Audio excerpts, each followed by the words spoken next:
भगवान की जय श्री की कैसे हो आप? अच्छे हैं। कैसे भाव को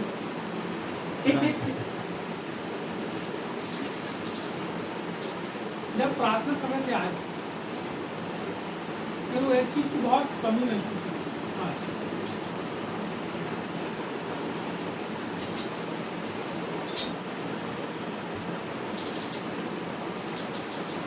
बाइबल में ऐसा लिखा है कि सुलेमान का मंदिर था, जब सुलेमान ने बनवाया,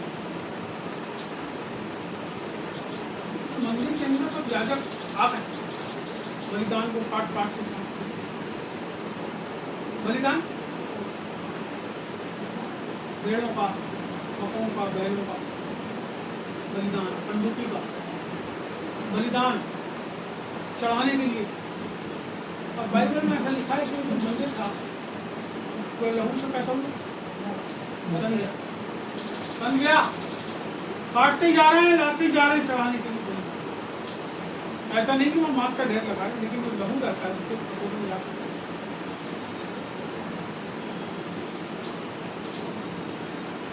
इतना बलिदान चढ़ाए, इतना बलिदान चढ़ाए, इतना बलिदान चढ़ाए कि जगह पूरी लहू से सब हुए। और ऐसा लिखा है बाइबल में कि वो याजक थे वो घर में बैठे थे और परमेश्वर की महिमा जो है उसके ऊपर ऐसी करके उतरना चालू थी। तो बाइबल बताती है कि जब वो भवन के अंदर परमेश्वर की महिमा भर गई तो जितने भी याजक थे वो उसके अंदर खड़े नहीं रह सके, वो सब बाहर।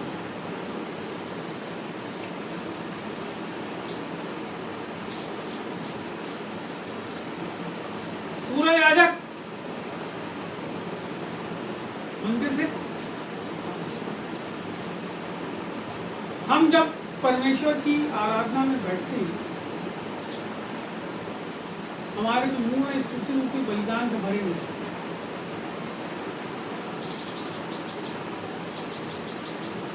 जब हम बैठते हैं ऐसा लगता है कि किसी ने बेहोशी का इंजेक्शन लगा दिया। अब उस बेहोशी में हम ऐसे बैठ जाते हैं, ऐसे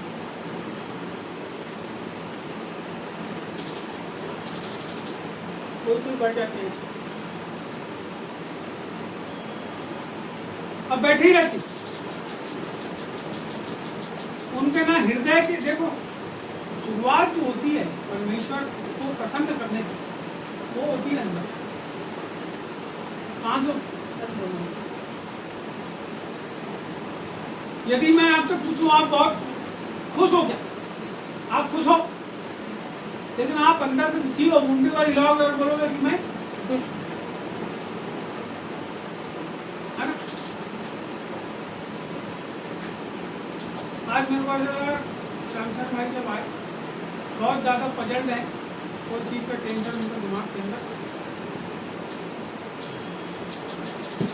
यानी आदमी का चेहरा बताता है कुछ ऐसी। उसी रीति से जो अंदर से जब तक हम परमेश्वर के लिए धन्यवादित नहीं होंगे ना, तब तक ये चेहरे और मुंह के अंदर परमेश्वर के लिए शब्द। आप कोई भी चीज से दुखी हो, बाइबल कहती है जो भी तुमको समस्या है, दुख है, कष्ट है, परेशानी है, सब में परमेश्वर के लिए कैसे रहो? बोलो धन्यवादित रहो, धन्यवाद। आनंदित तो आप अंदर से ही रहो, अंदर से ही आनंद आता है, बाहर से नहीं आता आनंद। बाहर से नकली की मुस्कुराहट रहती है। कई बार आप अपने दुश्मन से ही मिलते और देख के मुस्कुराते तो आप भी मुस्कुरा, लेकिन मन के अंदर तो डा भरी, मन के अंदर दुख भरा, मन के अंदर तो कष्ट भरा है। अभी थोड़ी देर पहले मेरे को कोई आदमी कुछ बोल दे और 15 मिनट के बाद आके मेरे पास खड़े हो और अच्छे से बात करे तो मैं बोलूँ अभी तो लड़ाई कर रहा है, बहुत बदमाश आदमी क्या, अपना काम निकाल ले। आनंद कहाँ जाए? उसी प्रकार से आज मेरे को ऐसा महसूस हुआ, हमारे जीवन के अंदर अंदर से परमेश्वर के लिए जो धन्यवाद हमारे जीवन के अंदर उठना चाहिए, जो हम उसके आभारी रहना चाहिए ना, तो आभार हमारे जीवन के अंदर। और जब हम आराधना में बैठते हैं, बाइबल में ऐसा लिखा है यहाँ पर, प्रेरितों का काम दूसरा अध्याय, कि जितने विश्वासी थे सब एक मन के होकर लौ लगाकर प्रार्थना।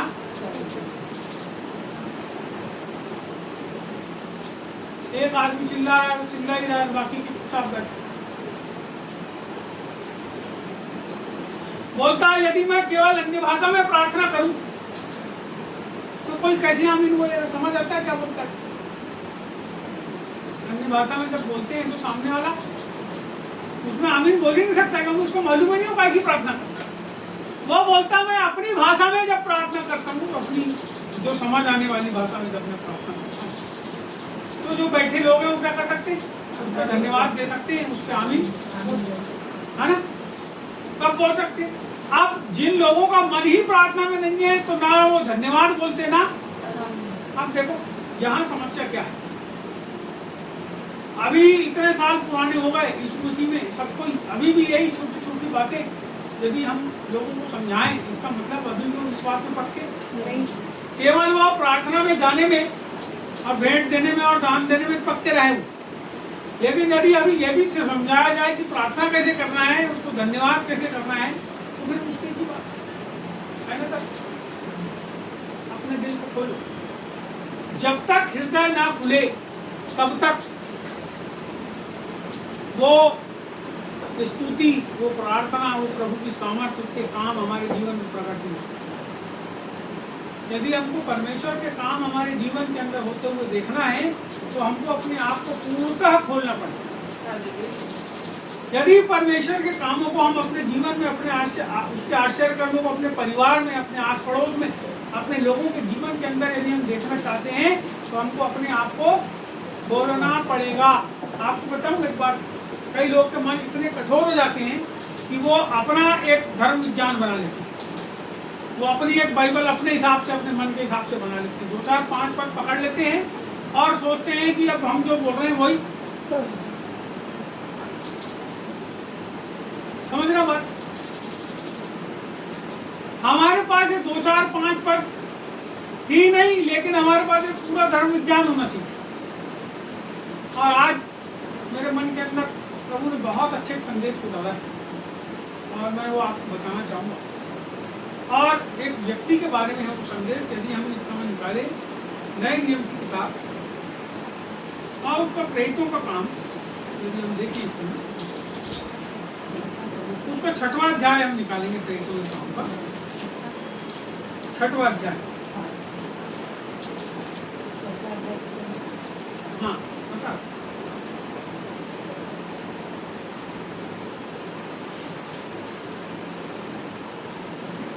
यहाँ जब आप देखेंगे 6वें अध्याय में तो यहाँ पे 7 लोगों को चुने जाने का यहाँ पे वर्णन है। यहाँ लिखा है 18 में 7 सेवकों का चुना जाना। अभी यहाँ क्या हुआ कि ये मंडली थी, ये मंडली के अंदर में यूनानी और यहूदी, यूनानी और यहूदी, 2 प्रकार के लोग आ गए। और जब आ गए तो यहूदी जो संस्कृति है वो कैसी संस्कृति थी? प्रार्थना करने वाली संस्कृति। और यूनानी जो लोग थे ये प्रार्थनाशील तो नहीं थे लेकिन बुद्धिमान बहुत थे। यूनान का जो बुद्धि है बहुत विख्यात। ये प्रार्थनाशील लोग, परमेश्वर को चाहने वाले लोग, यहूदी लोग, ये लोग सब प्रभु में आ गए, प्रार्थना करेंगे, प्रार्थना करेंगे। लेकिन कुछ अब यहाँ यूनानी भी आए क्योंकि प्रभु ने सबके लिए रास्ता खोला। तो ये जो थे क्या थे? बुद्धिमान थे। अब पब्लिक बहुत बढ़ गई, यहाँ दोनों प्रकार के लोग देखो, यहाँ प्रार्थनाशील भी और बुद्धिमान। अब पब्लिक खूब बढ़ गई, बढ़ने लगी। यहाँ एक टंटा हुआ। तो टंटा ये हुआ उन दिनों में जब चेलों की संख्या बहुत बढ़ने लगी, तब यूनानी भाषा बोलने वाले इब्रानी भाषा बोलने वालों पर फुरफुराने लगे कि प्रतिदिन सेवकाई में हमारी विधवाओं की सुधि नहीं ली जाती। क्या बोलने लगे? प्रतिदिन की सुधि का मतलब उनका ध्यान नहीं रखा जाता, ध्यान नहीं देता। किसका? विधवाओं। अरे विधवा तो खैर उनके मन के अंदर आया होगा, लेकिन पहले अपना ख्याल आया होगा।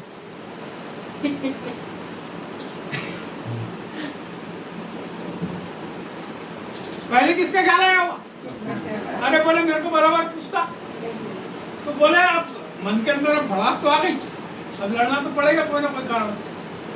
तो क्या करें हमने बोला जो हमारी विधवाएं हैं, ये जो बूढ़ी स्त्रियां, विधवा यानी कौन? विधवा यानी वो नहीं जिसकी यानी पति मर गया और वो अभी जवान नहीं है और बोले नहीं ये विधवा है। वहां पे विधवा की श्रेणी में रखा है बाइबल, वहां लिखा है कि वो ऐसी स्त्री हो जो धर्म परायण हो और उसके पति के मरने के बाद दूसरी शादी नहीं करी हो, उसको विधवा की श्रेणी में रखते थे। और चरित्रवान हो और अपने बाल बच्चों को क्या करती हो, अच्छे से उनको लेके चलती, उसको विधवा की श्रेणी में रखा। देखो बाइबल में यहाँ विधवा लिखा, तो वो बोलता है कि ऐसी औरतें जिनका कोई आसरा नहीं है, हमारी जो समाज की विधवाएं, लड़ने का बहाना होना, कुछ ना कुछ तो होना उपाय, तो उनके लिए उनकी कोई सुधि नहीं रख रहा है तो क्या करेंगे। तो यहाँ लिखा है तब उन 12 ने चेलों की मंडली को अपने पास बुलाकर कहा, यह ठीक नहीं कि हम परमेश्वर का वचन छोड़कर खिलाने पिलाने की सेवा में रहें, इसलिए हे भाइयों अपने में से 7 सुनाम पुरुषों को जो पवित्र आत्मा और बुद्धि से परिपूर्ण हो चुन लो कि हम उन्हें इस काम पर ठहरा। अब यहाँ क्या हुआ कि जो चेले थे, ये जो परमेश्वर के लोग थे, जो पास्टर थे, जो प्रचारक थे, आज की तारीख में ऐसे बोलोगे आप, उस समय आप प्रेरित बोलते थे क्योंकि अब प्रेरित तो रहे नहीं, अब पास्टर और प्रचारक ही बचे।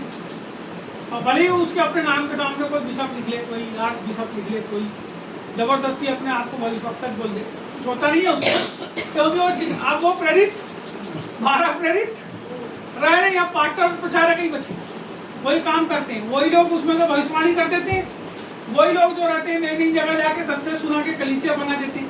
अब वो प्रेरित नहीं है जो उस समय थे, अब वो जबरदस्ती अपने आप को प्रेरित बोल ले, उससे कुछ होता नहीं है। क्योंकि प्रभु ने 12 ही लोगों को चुना था प्रेरित होने के लिए, उसके बाद मत्तिया को इन प्रेरितों ने चुने और उसके बाद जो चिट्ठी डाले, उसके बाद फिर प्रभु ने एक जन का चुनाव करा, तो उसका नाम था पौलुस। तो ऐसी सेवकाइयों को निकाल निकाल के फिर आज आप अपने ऊपर उसको लागू कर सकते हो कि हम प्रेरित हैं, हम भविष्यवक्ता हैं, फलाने ढिमके, वो लेकिन वो वही थे। उन्हीं लोगों के जो नाम है वो यरूशलेम में लिस्ट में तो ऊपर बन रही है अभी यरूशलेम, उसकी न्यू में 12 लोगों के नाम, 12 लोग के नाम लिखे वहां लिखा है। क्योंकि यरूशलेम की जो नया यरूशलेम है उसकी शुरुआत, उसके अंदर रहने वालों की शुरुआत कहाँ से हुई? जब प्रभु ने 12 लोग को चुना, कलीसिया के 12 चुने, उन्हीं से। तो ये क्या बोलते हैं कि अब हम खिलाने पिलाने की सेवा में, तुम क्या करो 7 लोगों को चुनो जो क्या करें, खिलाने पिलाने की सेवा में लगी रही। और वहां पे वो 7 लोग चुन लिए गए और वो लोगों ने क्या करे, लोगों को खिलाने पिलाने की सेवा, क्योंकि खिलाने पिलाने की सेवा भी सबको नहीं दे सकते आप। कोई आदमी एक टीन तेल का पीपा उठा के अपने घर ले जा लिया, गया, फिर कम हो गया काम। कोई ने एक बोरा चावल अपने घर ले जा लिया, लोगों को भात नहीं मिलेगा खाने। तो यहाँ पे बोला उसने कि पवित्र आत्मा और बुद्धि से परिपूर्ण हो जिन लोगों को आप चुनो। क्या बोला? पवित्र आत्मा और बुद्धि से परिपूर्ण हो।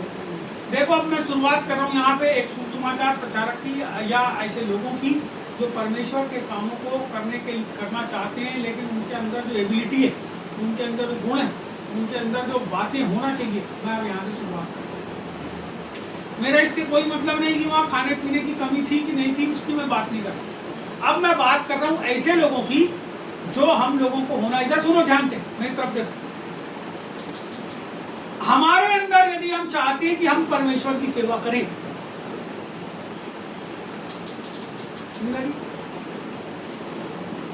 पानी मार नहीं है तो सुनो आप पूरे वचन।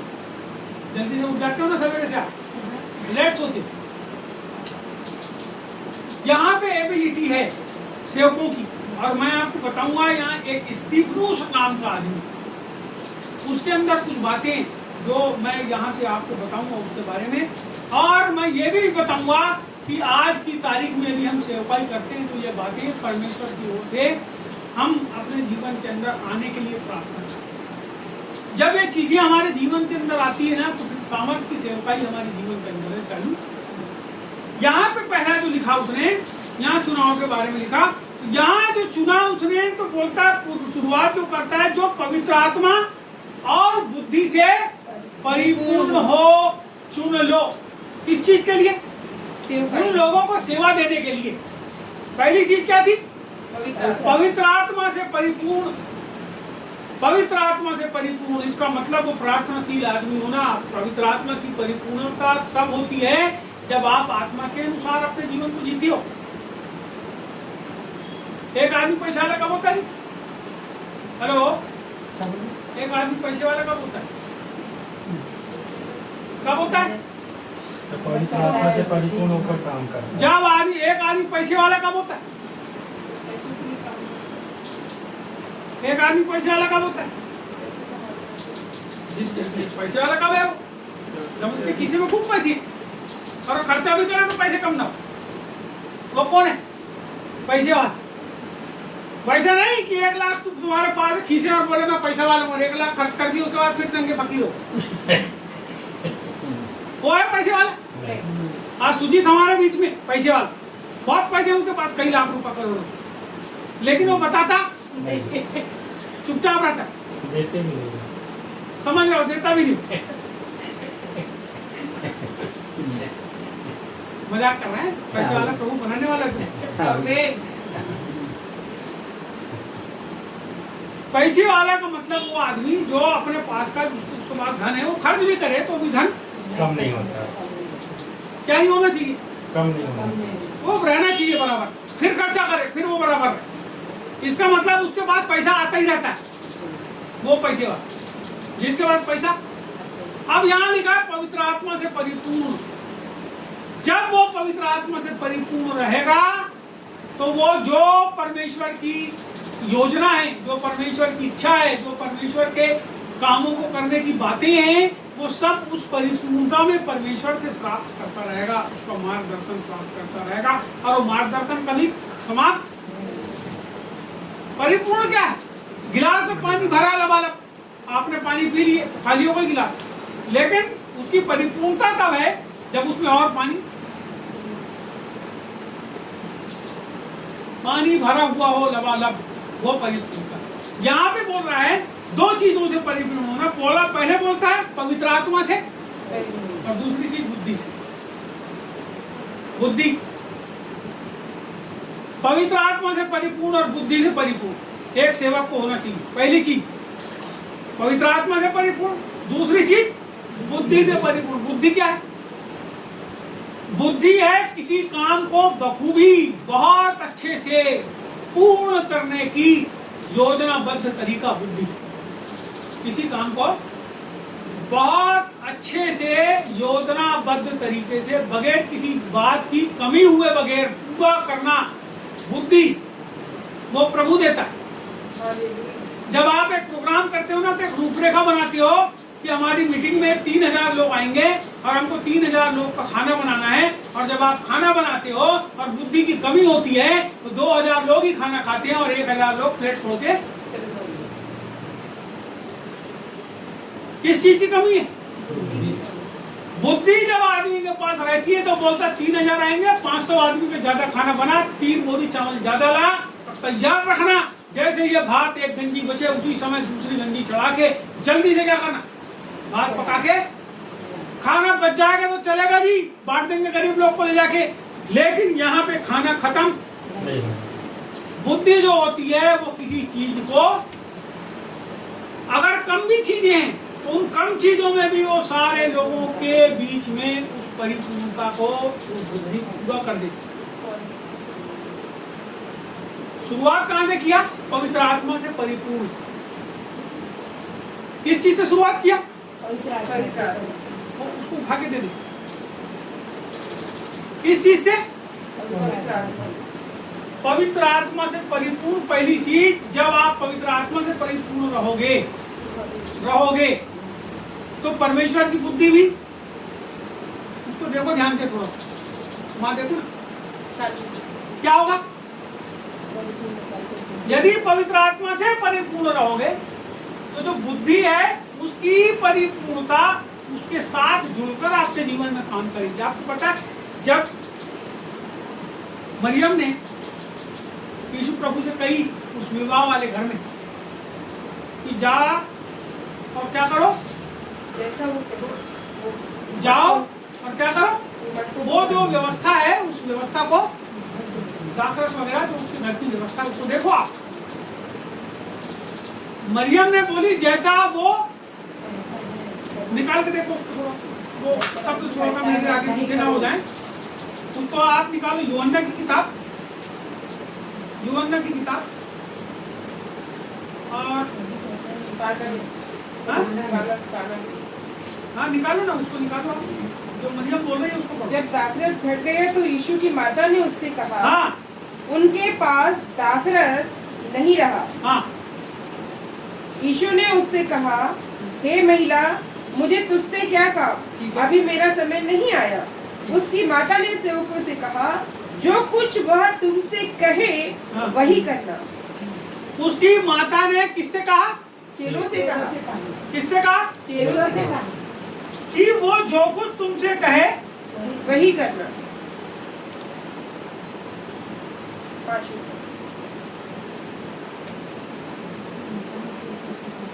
उसकी माता ने सेवकों से कहा, जो कुछ वह तुमसे कहे वही करना।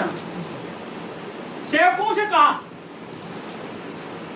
इसका मतलब यह हुआ कि जब वहां पे दाखरस घट गया तो उस घटी को पूरा कैसे किया जाए इसके लिए बुद्धि की आवश्यकता थी। दाखरस घट गया, बुद्धि का उपयोग करोगे तब तो बढ़ाओगे। यदि आपके पास किसी चीज की कमी है उसको आपको पूरा करना है, किस चीज का उपयोग करोगे? कोई भी कलर पकड़ लोगे पूरा होता है नहीं, आपको विचार करना पड़ेगा जो कमी है क्यों है और इसको मैं कैसे दूर कर सकता हूँ। यहाँ क्या बोल रही है उसकी माँ सेवकों से कि ये जो कुछ भी तुमसे कहे तुम वही करना। जब आत्मा, जब व्यक्ति प्रभु से, पवित्र आत्मा से परिपूर्ण होता है तो उसके बाद एक बुद्धि आती है कि जैसा मेरा परमेश्वर मेरे को गाइड करेगा मैं वैसा करूंगा। और जब वो वैसा करता है तो वो बुद्धि, परमेश्वर की बुद्धि के द्वारा वो काम सफल होता है। तो एक व्यक्ति, सुनिएगा, एक व्यक्ति जब परमेश्वर से परिपूर्ण होता है, मैं आपको शुरुआत यहाँ से करना चाहूंगा कि एक व्यक्ति परिपूर्ण कैसे होता है पवित्र आत्मा से। कई लोग कहते हैं कि हमने अभी तक पवित्र आत्मा का दान यानी अन्य भाषा का वरदान नहीं पाया, कई लोग कहते हैं, लेकिन मैं आपको बताऊं ये फोकट, इसके लिए कोई कीमत नहीं चुकानी। इसके लिए आपको विश्वास करना है और ऐसे लोगों के साथ आपको संगति करना है, या अकेले भी आप चाहो तो प्रार्थना करके उसको प्राप्त कर सकते हो, लेकिन आपके अंदर इतनी ललक होनी चाहिए। नहीं आप बोलोगे कि मैं पूरे संसार के अंदर फंसा रहूंगा, संसार के सब चीजों को करूंगा और मैं सवेरे 5 मिनट प्रार्थना करूंगा और शाम को 5 मिनट सोते समय प्रार्थना कर दूंगा, उसके बाद मेरा यीशु मसीह से कोई संबंध नहीं है, तो आपके अंदर भूख नहीं होती। जब एक आदमी के अंदर भूख रहती है ना, खूब जम के भूख लग जाती है पेट में। देखना आप जब सवेरे कुछ नहीं खाओगे 12 बज जाएगा, खूब पेट कचाके लगेगी, 1 बजेगा खूब पेट कचाके, 1:30 से 2 बजे के बीच में खूब जम के भूख लगती है। और जब आप क्या करोगे, खाने के लिए आओगे तो क्या करोगे, आप चाहोगे कि मैं खूब सारा, लेकिन जब आदमी खाना चालू करता है तो खा ही नहीं सकता कुछ, लेकिन वो तृप्त हो जाता है, उसको कहते हैं तृप्ति। तृप्ति जब उसके अंदर है, वैसे ही एक आदमी जब परमेश्वर के लिए, जैसे बाइबल भजन संहिता में इसलिए लिखा है दाऊद ने, जैसे हरणी नदी के जल के लिए, वैसे ही मैं भी परमेश्वर तेरे लिए जीवते परमेश्वर का मैं प्यासा हूं। पहले हाँफता हूं, उसके बाद बोलता है जीवते परमेश्वर का कैसे होगा, जीवन के अंदर पूरा पवित्र आत्मा से परिपूर्णता, उसकी खोज। हाँफने का मतलब दौड़ रहा है ना, पाने के लिए दौड़ रहा है। वो जो हिरण है वो ढूंढ रहा है पानी कहाँ है, पानी कहाँ है, पानी कहाँ है, रेगिस्तान में पानी कहाँ है, पानी कहाँ है, ढूंढ रहा है प्यासा हिरण। और जब वो पानी के पास पहुंचता है, हाँफते हाँफते पहुंचता है, तो जीवते परमेश्वर के लिए हाँफते हाँफते हम लोग पहुंचते हैं, और वो पानी के लिए पहुंचता है, और हम जीवन के जल के लिए पहुंचते हैं जो यीशु मसीह। और जब हम जाते हैं उसको देखते हैं पास में, तो उससे तृप्त हो जाते हैं, हम उसको अपने अंदर ग्रहण करते हैं। तो एक आदमी हाँफता ही नहीं, एक आदमी उसकी खोज ही नहीं करता। वो यीशु मसीह मिल गया, हाँ वो बोलता ठीक है मेरा उद्धार करता उद्धार, हाँ ठीक, अच्छी बात। लेकिन परिपूर्णता आपके जीवन के अंदर कैसी आएगी? परिपूर्णता के लिए आपको लगसर लपक के उसके साथ जो है अपने संबंध को स्थापित करना पड़ेगा। पवित्र आत्मा की परिपूर्णता वो है। हम सेवकाई करना जाते थे और जहां भी जाते थे परमेश्वर आश्चर्य कर पड़ता था, लोग जमीन पर गिरते थे और बहुत सारे लोग जो है चंगे हो जाते थे, बहुत सारे। एक आदमी मेरे से कहता है मैंने बहुत भैया अपने जीवन में ऐसा करने की कोशिश किया लेकिन कभी ऐसा नहीं होगा। एक जन कहता है मैं जब आपके साथ रहता हूँ तब मेरे अंदर भी वही समझ आपके साथ रहता हूँ तो आ जाती है और मैं भी हाथ रखता हूँ तो लोग बराबर जमीन पे। लोगों को जमीन पे गिराना परिपूर्णता नहीं है। लेकिन ये क्या है मैं आपको समझा देता हूँ। जब एक आदमी स्वयं पवित्र आत्मा से इतना भर जाता है कि उसके अंदर से पवित्र आत्मा का अभिषेक, उसकी सामर्थ्य, उसकी महिमा बनने लगती है, तो वो हाथ रखने के द्वारा लोग बीमार चंगे होने लगते हैं, दुष्ट आत्मा निकलने लगती है और लोग, तो परिपूर्णता जो है वो परमेश्वर की हमारे जीवन के अंदर, वो बोल रहा है गुण होना। ऐसे लोगों को खोजो जो पवित्र आत्मा से परिपूर्ण। दूसरी चीज बुद्धि, क्योंकि जिसके पास बुद्धि नहीं हो सेवकाई को नाश।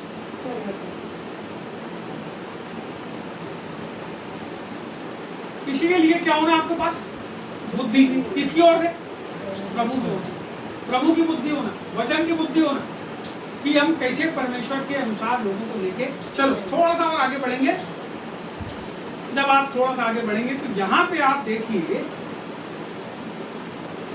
5वां वचन देखिए तो यह बात सारी मंडली को अच्छी लगी। हाँ। और उन्होंने स्तिफनुस नामक एक पुरुष को जो विश्वास और पवित्र आत्मा से परिपूर्ण बस था। रुक जा। इसके बाद 6 लोगों के और नाम लिखे। लेकिन जब आप यहाँ पढ़ते हो तो यहाँ पे 2 के बाद 2 कैटेगरी और आती है और यहाँ लिखा है कि उन्होंने स्तिफनुस नाम एक पुरुष को जो विश्वास और पवित्र आत्मा से परिपूर्ण था। सुनो जी, पहले बोलता है पवित्र आत्मा और बुद्धि से परिपूर्ण, अब बोलता है विश्वास और अरे पहले बोला बुद्धि और पवित्र आत्मा, अब बोल रहा है वो विश्वास।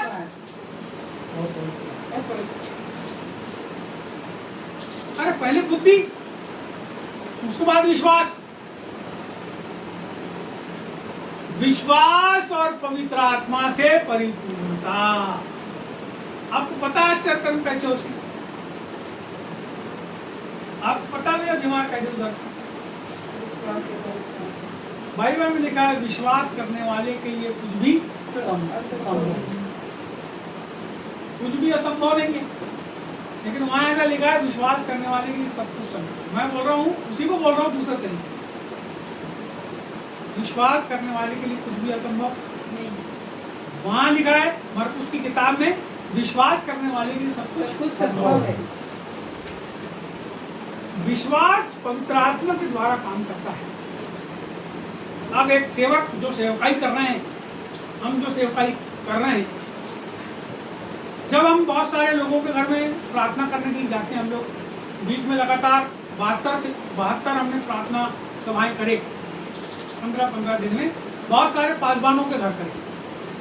उसको रखने का हमारा उद्देश्य था कि हमारे जिले के अंदर परमेश्वर की बेदारी काम करे और जिनके घर में हम जाते हैं प्रार्थना करने, लोग पवित्र आत्मा की सामर्थ्य के द्वारा अद्भुत तरीके से सेवकाई में आगे बढ़े। हमारे यही उद्देश्य था, इसके सिवा हमारा कोई उद्देश्य नहीं था।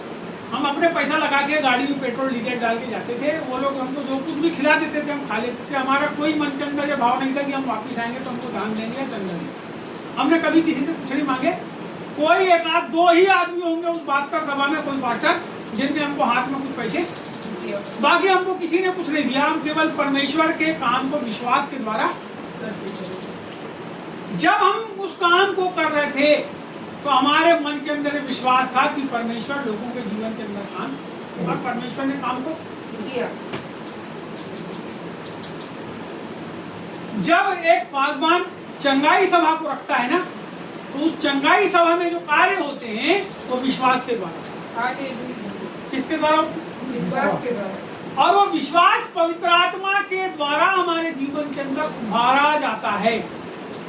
आश्चर्य कर्म जो होते हैं पवित्र आत्मा के बगैर, कोई दूसरा आदमी हो जो प्रभु को नहीं मानता उसको बोलो ऐसा, यानी इसके लिए प्रार्थना कर तो सुधर जाएगा, सुधर जाएगा भैया। मैंने नहीं देखा बगैर परमेश्वर की सामर्थ्य के कोई भी व्यक्ति अपने जीवन के अंदर चंगाई को, लेकिन वो जो चंगाई रिलीज होती है, वो जो सामर्थ्य रिलीज होती है, वो विश्वास के द्वारा होती है, वो और किसी चीज के द्वारा नहीं होती, वो तुम्हारी धार्मिकता के द्वारा नहीं होती। कितने अधर्मी लोग हैं जो यीशु मसीह के नाम से बड़े विश्वास के साथ प्रार्थना करते हैं और उनके विश्वास का उत्तर मिलता है और सामने वाले के जीवन के अंदर चंगाई। आपने बाइबल पढ़े हो, परमेश्वर ने 2 रोटी और 3 मछली,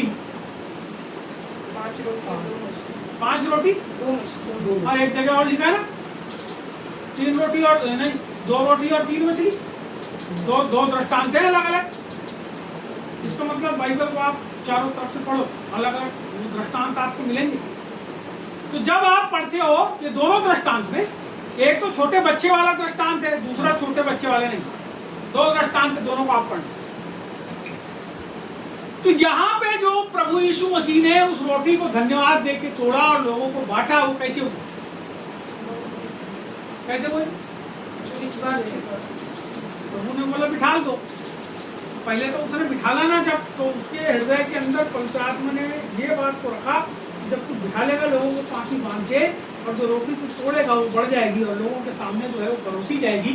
वो विश्वास के द्वारा उसके जीवन, परमेश्वर यीशु मसीह के जीवन के अंदर पवित्र आत्मा के द्वारा उस अद्भुत काम को अंजाम दिया। यीशु मसीह मुर्दों में से किसके द्वारा उठा? विश्वास के द्वारा नहीं उठा, उसको पवित्र आत्मा ने जीवित किया। तो ऐसा लिखा बाइबल में, जो पवित्र आत्मा यीशु मसीह को मुर्दों में से जिला दिया, वो क्यों तुमको अभी नहीं?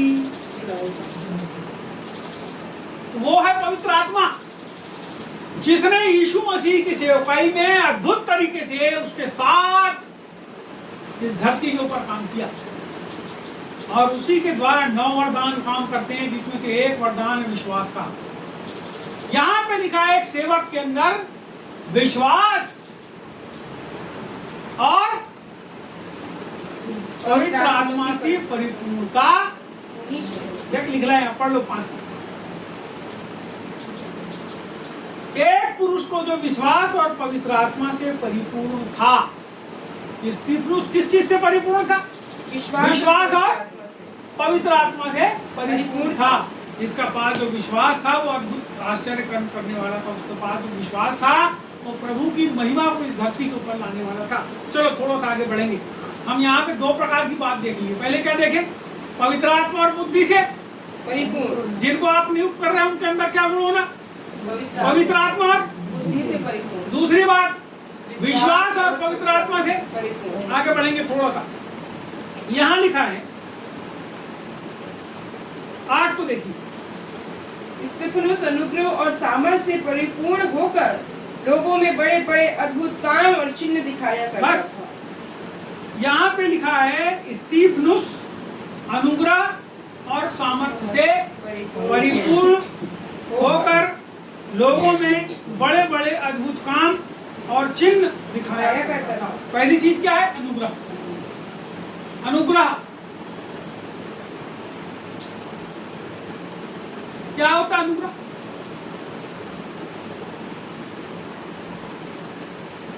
अनुग्रह क्या है?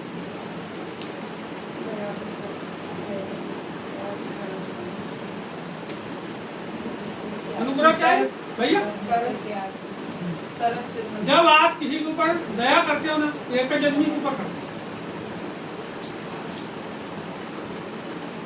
दया किया आपने, कितने आदमी पे की? इकट्ठे पूरे गांव के ऊपर दया आ जाती है आपकी। दया कितने के ऊपर आती? जब हम कई बार होता है, कई परिवार में जाते हैं, उनकी हालत बड़ी खराब होती है, तो उनको दया जाती है, अरे इनका खाने के लिए नहीं, तो क्या करते हैं? चलिए दिल्ली पे जाके कोई आदमी मर रहा है, तो उसको पकड़ के उठा के 108 में एम्बुलेंस में फोन बुला के, भैया इसको ले जाओ तो थोड़ा इलाज कर दें। 150 रुपये देते ले भैया थोड़ा दया है। अनुग्रह क्या है? यीशु मसीह ने अनुग्रह किया हमारे एक के ऊपर किया क्या?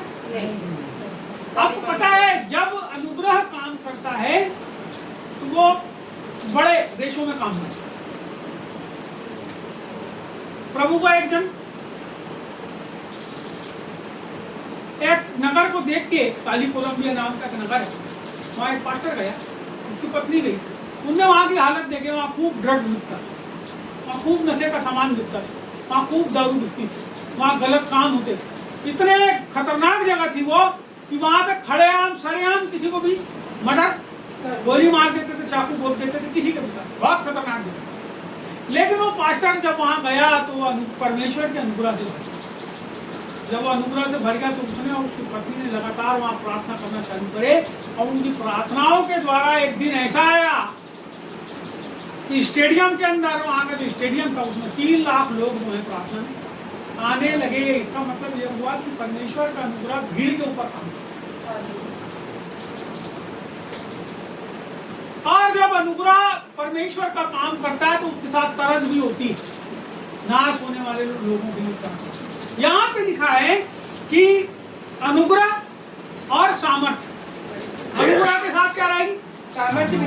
क्योंकि यदि अनुग्रह कहीं काम करता है तो वहाँ सामर्थ्य भी काम करती है, क्योंकि सामर्थ्य के द्वारा लोग छुटकारा, सामर्थ्य के द्वारा छुटकारा पाते। अब यहाँ पे आप तीसरी श्रेणी में आ गए। पहली श्रेणी में थे बुद्धि, दूसरी श्रेणी में थे विश्वास, तीसरी श्रेणी में आप क्या होना? अब आपके पास अनुग्रह होना, अनुग्रह होना और सामर्थ होना। आपके जीवन के अंदर परमेश्वर की सामर्थ प्रकट होना चाहिए। एक सेवक जो कहता है कि मैं परमेश्वर के द्वारा, पवित्र आत्मा के द्वारा उभारा गया हूँ, काम के लिए आया हूँ, उसके अंदर ये क्वालिटियाँ किसकी ओर से होना चाहिए? मैं नहीं कहता कि जिसके अंदर ये नहीं हो प्रभु को सेवक नहीं, क्योंकि चुनाव मैं किसी का न्याय करने वाला, लेकिन ये क्वालिटी मैं एक ही आदमी के अंदर बता रहा हूँ, आपको अलग अलग लोगों के अंदर नहीं बता रहा। यदि सीपूस के अंदर ये क्वालिटी हो सकती है तो आपके अंदर और मेरे अंदर होनी चाहिए। क्यों नहीं हो सकती? सर आप अनुग्रह से क्यों नहीं भर सकते? आप क्यों प्रभु की सामर्थ्य से नहीं भर सकते? क्यों भैया आप क्यों प्रभु की सामर्थ्य से नहीं भर सकते? क्यों नहीं भर सकते? मालूम आप क्यों नहीं भर सकते और क्यों भर सकते? क्योंकि आप भरना नहीं चाहते, इसलिए नहीं भरते, और जब भरना चाहोगे तो प्रभु भरेगा। हालेलुया। चुनाव किसका है? जब योना परमेश्वर के पास से भागा तो नहीं जाना चाहता था ना। अब उस जमाने में, निनवे के जमाने में कोई दूसरा आदमी, समझ रहे बात, कोई दूसरा आदमी ऐसा नहीं था जिसको प्रभु वहां भेजे करके उसने क्या किया, और निनवे को एक मछली ने भी ली तो भी उसको बाहर निकाल के उसको इतना मजबूर करा कि जा तुम आप जाके प्रचार कर। अब जाके उसने प्रचार किया, प्रभु को उसी के द्वारा प्रचार करवाना था वहां पर उसने। और लेकिन आज की तारीख में कुछ और होता है।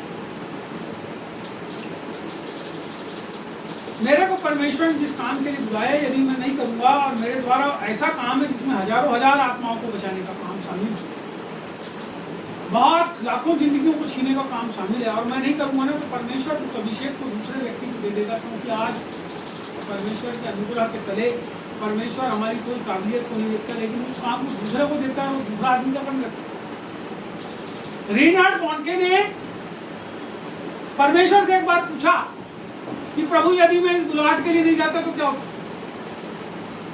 पूरे अफ्रीका के अंदर बेदागी लाया उसने, पूरे अफ्रीका के अंदर कई करोड़ लोगों को उसने प्रभु को संदेश सुनाया, हजारों हजार सेवकों को तैयार। लेकिन जब वो छोटा सा था ना, 10 साल का, तब से उसके मन के अंदर परमेश्वर ने अफ्रीका के लिए वोट डाला, नक्शा उसको दिखाया और वो तैयार हुआ। अचानक एक दिन उसने पवित्र आत्मा से पूछ लिया, यदि परमेश्वर मैं नहीं जाता तो क्या? नहीं जाता तो क्या? प्रभु ने बोला मैं दूसरे आदमी को सुनूंगा। यदि आज आप परमेश्वर से भागते हो तो परमेश्वर के पास, महाप्रतापी परमेश्वर के पास किसी भी व्यक्ति को आपकी जगह भेजने के लिए यदि आप परमेश्वर के लिए अपने जीवन को नहीं देना चाहते तो बहुत सारे लोग हैं, लेकिन एक बात है कि जब आप परमेश्वर की बुलाहट को ठुकराते हैं तो आपकी जिंदगी पहले से भी अच्छी नहीं होती।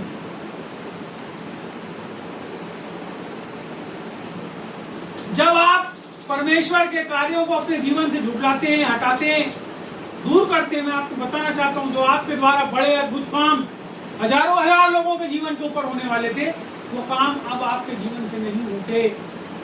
आपका मुंह भी बंद हो जाता है प्रार्थना करने के लिए और आपकी जबान भी नहीं खुलती कि हम किसी को सुसमाचार के साथ। आपको पता है आपने नकारे। जब आप परमेश्वर की बुलाहट को नकारते हो तो परमेश्वर किसी और को चुनता है और हम अपने आप को स्वयं तुच्छ जान लेते हैं अपनी नजर में। कभी भी जब परमेश्वर की आवाज सुनो, बाइबल कहती है, तो अपने मन को कठोर, आप अपने मन को जब कठोर करते हो, मैं आपसे बताना चाहता हूं आपके जीवन के अंदर वो आनंद, वो शांति, वो प्रेम, वो धीरज, वो कृपा, वो भलाई आपके जीवन के अंदर वो अद्भुत आश्चर्य कर कि सेवकाई धीरे धीरे धीरे धीरे। एक समय आता है जब लोग उसको बोलते हैं ये पहले प्रभु का पास्टर था, आप पास्टर नहीं, पहले प्रभु का जन था, अब प्रभु का जन। उसका कारण ये है कि हमने खुद अपनी सेवकाई को नकार। क्यों हमने अपनी सेवकाई को नकारे? क्यों कि हमने उसके अनुसार चाल चलना उचित नहीं समझे। हमको उसके अनुसार चलना, यहाँ पे जो क्वालिटी लिखी है वो ये लिखी है कि वो अनुग्रह और सामर्थ्य से परिपूर्ण होकर लोगों में चिन्ह, बड़े देखो अद्भुत काम और चिन्ह दिखा। अद्भुत काम और हमारे जीवन से अद्भुत काम और चिन्ह दिखना चाहिए यदि हम सेवक हैं तो। अरे साल में एक ही तो दिखाओ, ज्यादा नहीं दिखाते। कोई कैंसर वाला बच जाए, कोई एड्स वाला बच जाए, अरे कोई की सर्दी सुधार तो कम से कम, कोई का बुखारी सुधारो तो कुछ तो करो। लेकिन इन सबसे बड़ा जो काम है वो क्या है पता है आपको? सर्दी बुखार कैंसर सुधारने से अच्छा, इन सबसे अच्छा क्या है पता है? बस एक आदमी भी अगर आपकी सेवकाई में प्रभु के पास आया, आपने बहुत बड़ा काम किया। लेकिन एक आदमी से कुछ होने वाला, आपको घड़ा भरना है तो एक गिलास पानी से घड़ा नहीं भरना। आपकी सेवकाई छोटी नहीं है। आपको मरते तक प्रभु को संदेश सुनाना है, आपको मरते तक के परमेश्वर के लिए जागृत होना है। अभी छत्तीसगढ़ में और मध्य प्रदेश में अभी कई प्रकार की जो हल्ले दंगे हुए, गवर्नमेंट ने जो कई प्रकार की चीजों को चालू करी, लोग डर के दुबक गए। पता है आपको, लोग डर के दुबक गए। चलो उसको भी अपन आगे देखेंगे। यहाँ पे जब हम आगे जाते हैं तो यहाँ लिखा है, यदि 10 को आप देखोगे, आज इसके जीवन को पूरा देख लो क्योंकि बहुत अद्भुत जीवन था इस आदमी का।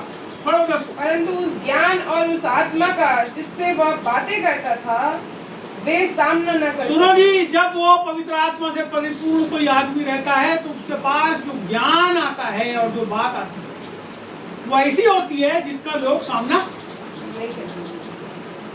मैं केवल संदेश की बात नहीं कर रहा हूँ, संदेश के अलावा भी जब आप बात करोगे लोगों से उसका सामना लोग, क्योंकि आप किससे परिपूर्ण, लोग आपको मूर्ख नहीं ठहराएंगे आपकी बातों के कारण। आपको लोग बोलेंगे नहीं ये जो बुरा है, नहीं रे भैया बेकार उससे बात करना, हमारी सब सवाल का जवाब इसके पास। आगे आप देखेंगे यहाँ पे थोड़ा सा और बढ़ेंगे,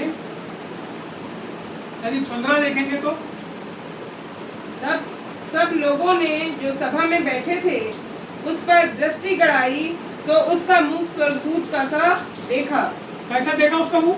स्वर्गदूत का सा। इसका मतलब यह हुआ कि जो व्यक्ति पवित्र आत्मा से परिपूर्ण रहेगा उसका मुंह कैसा रहेगा? स्वर्गदूत के समान। तेज से भरा हुआ उसका मुख, वो परमेश्वर के तेज से भरा हुआ आदमी रहेगा। हरे रंग की कोई जरूरत नहीं है, गोरा वोरा होने में कुछ नहीं होता। उसका जो चेहरा है, उसका जो तेज है, उस चेहरे को देख करके लोग बोलेंगे बाप रे ऐसा। उसके चेहरे को देख के, उसके तेज को देख के, स्वर्गदूत का चेहरा देख के कोई आदमी भाई नहीं खाएगा। इसका मतलब उसको चेहरे ही देख के लोग कैसे हो गए, भय खा गए होंगे। उसको चेहरे के ऊपर इतना तेज परमेश्वर खड़ा हो, वो तेज जैसा आंख से नहीं दिखता, वो अंदर आत्मा तक के महसूस होता, तब डर आता है किसी के लिए।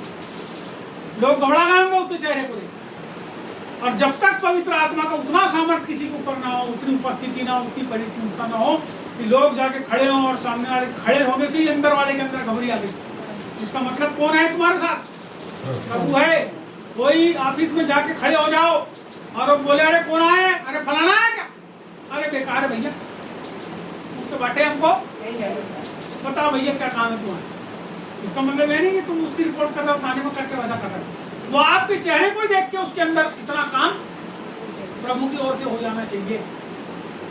आपको पता है यहाँ, लेकिन ये लोगों ने उसको मारने का षड्यंत्र किए थे,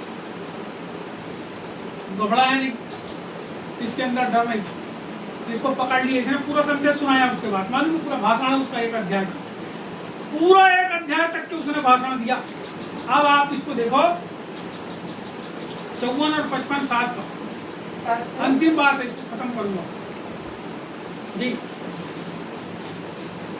7 का 54 और 55 175 ये बातें सुनकर हाँ वे जल गए हाँ और उस पर दांत पीसने लगे। हाँ परंतु उसने पवित्र आत्मा से परिपूर्ण होकर हाँ स्वर्ग की ओर देखा और परमेश्वर की महिमा को और यीशु को परमेश्वर के दाहिने ओर खड़ा हुआ देखकर। ये बातें सुनकर वे जल गए और उस पर दांत पीसने लगे, परंतु उसने पवित्र आत्मा से परिपूर्ण होकर कहा, देखा और कहा। उसने देखा और कहा।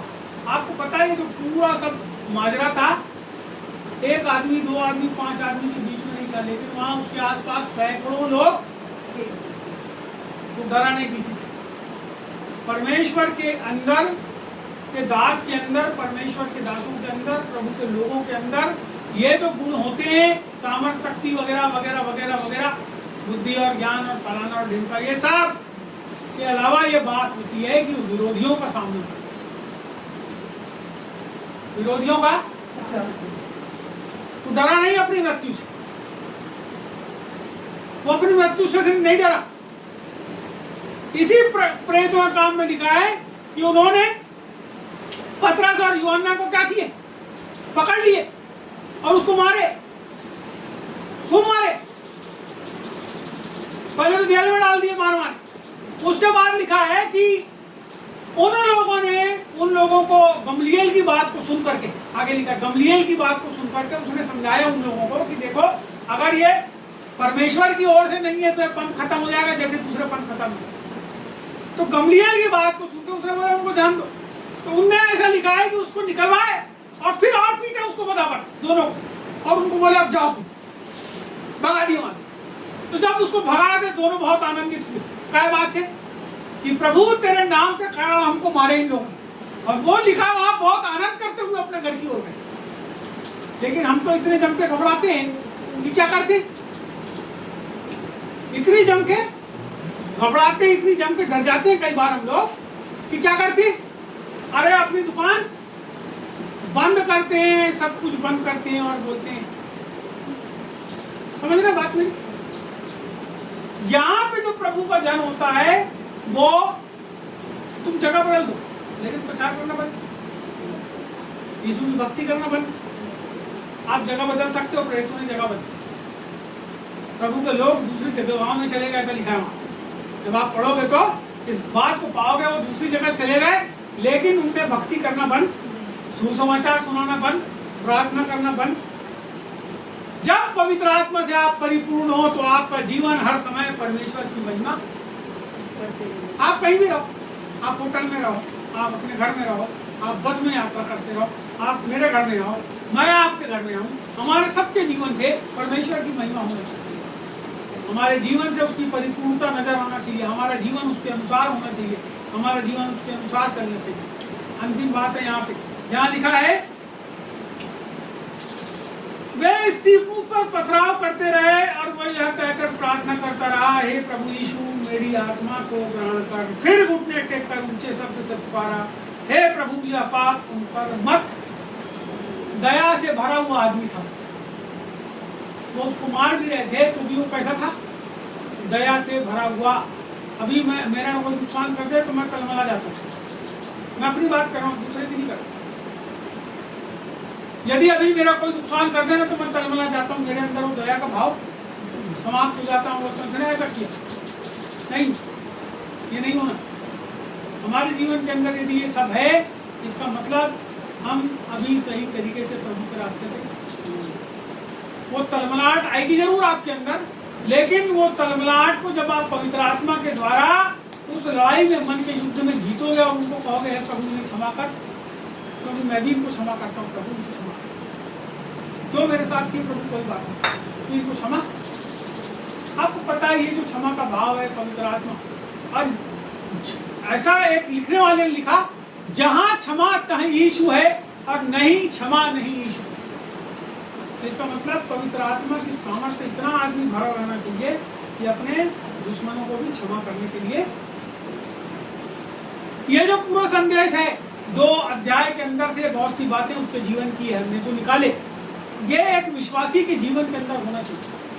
हमारे जीवन के अंदर सामर्थ्य काम होना चाहिए, हमारा जीवन बुद्धिमानी से भरा होना चाहिए, हमारा जीवन पवित्र आत्मा से भरा होना चाहिए, हमारे जीवन के अंदर जो है चिन्ह चमत्कार की सेवकाई होना चाहिए, हमारे जीवन के अंदर सामर्थ्य काम होना चाहिए। हमारे जीवन के अंदर ये सब कुछ तब होगा जब हमारे घुटने हमारे परमेश्वर के सामने टिकेंगे। ये सब तब होगा जब हम अपना समय परमेश्वर के साथ।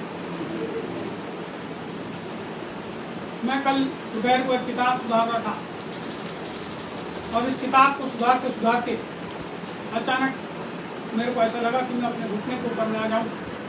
तो मेरे सामने स्टूल रखा था जिसके ऊपर में वो किताब ऐसी खुली हुई थी, और मैं खुली हुई किताब के सामने अपने जो दोनों पैर हैं उसको घुटने को जमीन पर रख के मैं प्रभु के निकट आ गया, उसकी भरपूरी में आ गया। और जब मैंने आँख बंद किया तो मेरे अंदर से एक आवाज जो है प्रतिध्वनित हुई, और वो आवाज ने बोली कि तू अपने फोन से ज्यादा प्यार करता है कि तू परमेश्वर से प्यार करता है, तू किसको चुनेगा? मैंने बोला परमेश्वर, मैं तेरे को चुनूंगा। मैंने बोला परमेश्वर, मैं तेरे को चुनूंगा। और मैंने ये विचार करा कि उस मोबाइल में ऐसी कौन सी चीज है, जैसे यीशु मसीह को शैतान ने सारा वैभव दिखाया और उसको घुसलाने की कोशिश करा, जिसका मनोरंजन के साधन दिखाया, जिसके द्वारा